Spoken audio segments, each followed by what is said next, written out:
Whether I'm competing beginner, novice, advanced, or just training my horses, anytime my horses breathe harder, I like to use flare nasal strips because I like to protect the inside of my horse just as much as the outside. The general feel of the course when we walked it yesterday, especially compared to last year, it is big. It is a true 4-star question, all right? 4-star versus 3-star, you see a lot more maxed out jumps out there. A lot of oxers, aren't there? Oh yeah, tons of oxers. Yeah, and we're going to be probably moving along pretty quickly. We could answer some questions so we get some time at some fences, but we're going to keep moving alongside the course. We're going to try to get what we can done before other crowds start coming in and interrupting. So, right. So it's good to say that there are. I was amazed because I've ridden a few events. I was amazed how many oxers in a row. So that means my last warm-up fence is an oxer, you know, but a lot of them are square, which you have to ride the back rail rather than the front rail because you got to cover the width. So you make sure you end with a nice square oxer before you rock and roll out there, so then it's not a shock right off the bat, okay? All right.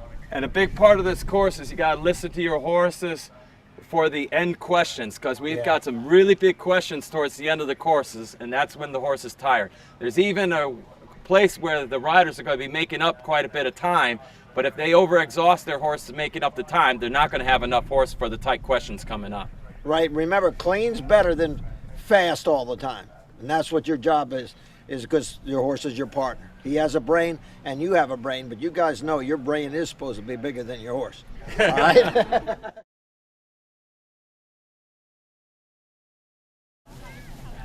All right, now this is a beautiful first fence. It's very rare in the courses I rode that you had this nice a first fence. But because you know it has oxers, you break out of that start box in your jumping position and galloping and let them using their head this way.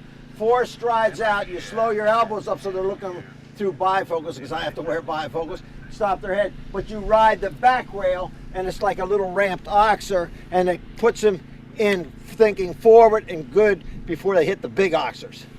This is where I'm listening to the heavy metal music before I get into the start box. I like to get myself geared up and almost angry. You ever go across country, make your first mistake, and then kick yourself and ride the rest of the cross country course like a gun? Well, don't want that to happen out here. So I come out of that start box mad, and I ride this first fence fairly aggressive, so my horses are taking me to the next jump. All right, good.